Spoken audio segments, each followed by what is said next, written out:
In the heart of the Whispering Woods, where ancient trees stand like silent sentinels, a story unfolds.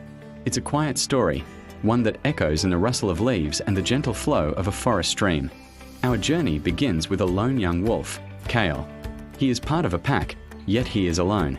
As they move through the dense undergrowth, a dance of shadows and light, Kale struggles. His back leg, a stark reminder of a long-healed injury, drags ever so slightly, a constant anchor pulling him back. The pack, driven by instinct and the rhythm of survival, moves on, their forms fading into the distance. For a moment, Kale is silhouetted against the vast, indifferent beauty of the forest, a small figure wrestling with a large burden. The sounds of the pack disappear, replaced by the deep silence of the woods. Kale is truly left behind. He stops, his breath coming in ragged bursts, a mix of exhaustion and frustration. He lowers his head to a small puddle, the water still and dark. In the reflection, he sees a wolf he doesn't want to be. He sees the limp, the weakness. He sees the doubt in his own eyes. Have you ever felt that way? Like you're looking at a version of yourself that doesn't measure up? That a single flaw defines your entire being? Kale's shoulders slump. The loneliness is a cold weight, heavier than any physical ailment. The world around him is teeming with life, yet he has never felt more isolated. He wanders without purpose, his paws padding softly on the mossy ground. The path leads him to a sun-dappled clearing, a place of profound tranquility. There, amidst the quiet, sits a figure of immense presence. An old bear, Orso. His fur is the color of rich earth and scattered with the silver of many winters. Orso is not a threat. There is no aggression in his posture, only a deep, settled calm. He watches Kale approach, his small, dark eyes holding a wisdom that seems as ancient as the forest itself. He doesn't move, doesn't make a sound. He simply is.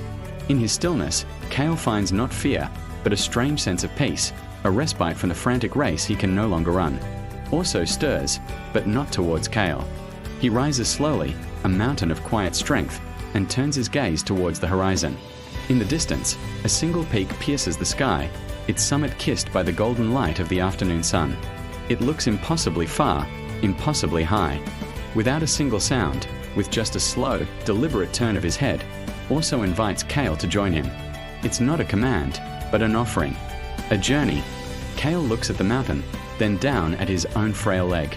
Doubt whispers in his ear, but then he looks back at the old bear, at the quiet confidence in his eyes, and a flicker of something new, something like hope, takes root.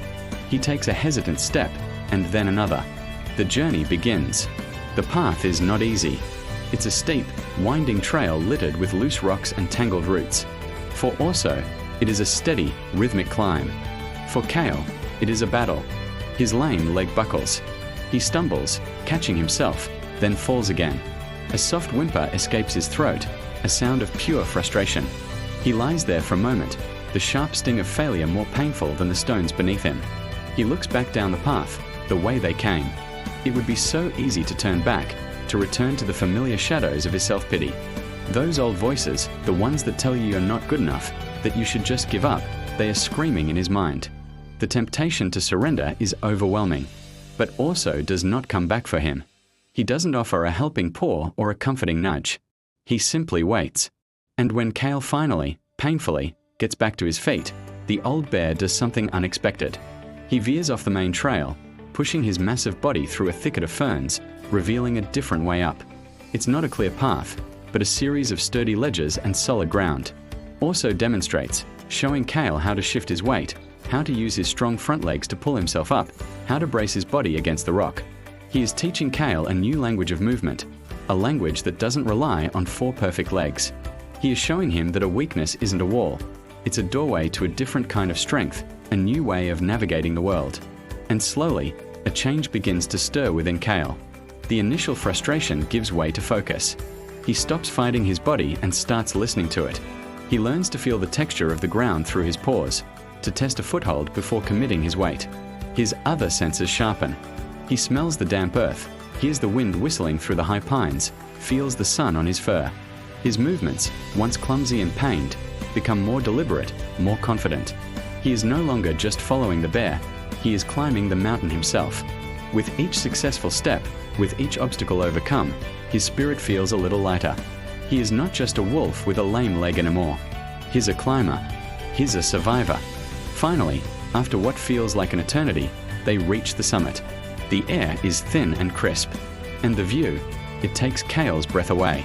The world stretches out below them, a vast tapestry of green forests, silver rivers, and distant, rolling hills. The Whispering Woods, which once felt like his entire world, is now just one part of a much larger picture. Cale stands at the edge, the wind gently ruffling his fur. He doesn't look down at his leg. He doesn't think about the pack or the wolf he used to be.